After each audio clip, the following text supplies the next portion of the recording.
আলাইহি ডাক দিয়া কয়, হে শাইখ আব্দুল্লাহ, এই নদী দিয়ে ফল বেশি বেশি দিয়েছিল, আজ 3 দিন যাবৎ না খাওয়া, ওই ফলটাকে তুলিলাম এই খিদা নিবারণ করার জন্য। আমি আপনার ওই ফলটাকে খেয়ে দিয়েছি। এবার শাইখ আব্দুল্লাহ বলে, ফল খেয়ে তো ভালো কথা, এখানে কি করো, এখানে কেন আসছো? এবার বলে, আউকালে মুসা ডাক দিয়া কয়, হে শাইখ আব্দুল্লাহ, আপনার ফল তো আমি খেয়ে ফেলেছি না বুঝে না জেনে, কিন্তু কিয়ামতের দিন আমার মালিক যদি জিজ্ঞাসা করে আমি কার ফল খাইলাম, আমি আল্লাহর কাছে কি জবাব দিব? না জানি ফলের কারণে আমার ওই জাহান্নামে যেতে হয়, তার কারণে আমি আপনার কাছে এসেছি মাফ নেওয়ার জন্য। বলেন না সুবহানাল্লাহ। ও দুনিয়ার মুসলমান, তা কেমন ভয় করতো আল্লাহকে, একটা পচা ফল খেয়ে মাফের জন্য শাইখ আব্দুল্লাহর কাছে গিয়েছে। আর আমরা এমন মুসলমান আল্লাহকে কেমন ভয় করি। খুশির খবর, অনেক দুঃখ লাগে, হাসা হাসা দুঃখ লাগে। এই ভাই দেখেন না, শীতের দিনে এই আমাদের এলাকায় যে এসেছে এই রস কাটার জন্য, আছে না? কথা বলেন না কেন, আসছে কিনা? তারা দেখেন কত কষ্ট করে রাত 3টার সময় উঠে ওই গাছ থেকে খেজুরের রস গুলা তারা নামিয়ে আনে।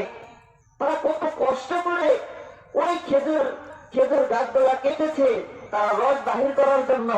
না জানি কতই তারা ওই খেজুর গাছের কাটার ঘাও খেয়েছে।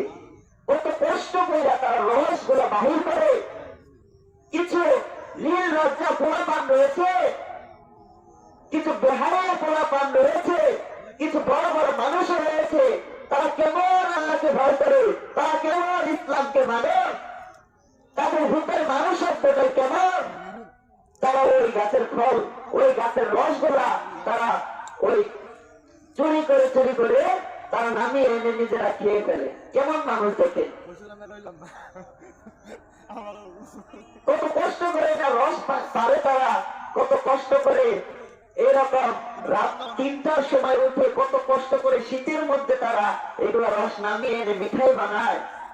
আর আমরা কি করি, না বলে না জিজ্ঞাসা করে আমরা রস চুরি করে খাই। আরে আমি কেমন মুসলমান? আর রাস্তা দিয়ে আমি হাইটে যাই, রাস্তার পাশে কাঁঠাল থেকে থাকে, আমি কাঁঠালকে পেরে খেয়ে ফেললাম, আমি কেমন মুসলমান? ওই দুনিয়ার মুসলমান ভালো হয়ে যাও। আল্লাহ তাআলা রব্বুল আলামিন ছাড় দিতে কিন্তু ছেড়ে দেন নাই। মনে রাখবা, ওই কিয়ামতের ময়দানে এই এক মগ রসের জন্য তোমার ওই জাহান্নামে যাইতে হবে। ওই একটা কাঁঠালের জন্য তোমার ওই জাহান্নামে যাইতে হবে। তাই বললে আল্লাহর ভয়টাকে দিলের মধ্যে যাইতে হয়। আর তুমি রস যখন বাড়তে যাইবা, তোমার দিলের মধ্যে লাগা যাইবে, হায় হায় এই রসটা আমি রাতের আর অন্ধকার আমি পেরে খাচ্ছি। আমার আল্লাহ তাআলা রব্বুল আলামিন তো রাতের অন্ধকারে দেখে। আল্লাহ তো অন্তর জানি, অন্তরের খবর আল্লাহ তাআলা রব্বুল আলামিন দেখে।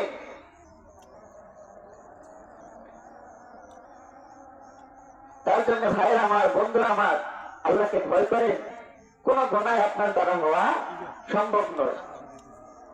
আপনি রস চুরি করে খাবেন তো দূরস্থান, আপনি অন্যের বন্ধুর হাতে থেকে না বলে আপনি একটা মজাও খেতে পারবেন না যে আপনার বন্ধু ছেলে খাইতেছে, আপনি না বলে খাইলেন, এটাও পারবেন না যদি আল্লাহর ভয় আপনার দিলের মাঝে গাইতে যায়।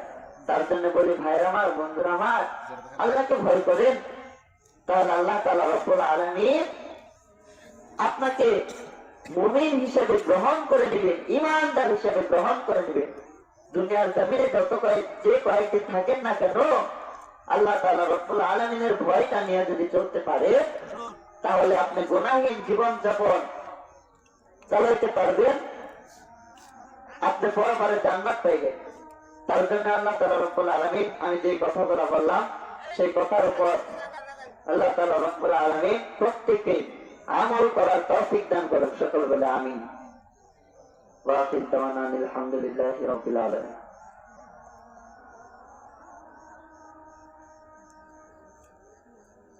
It's not a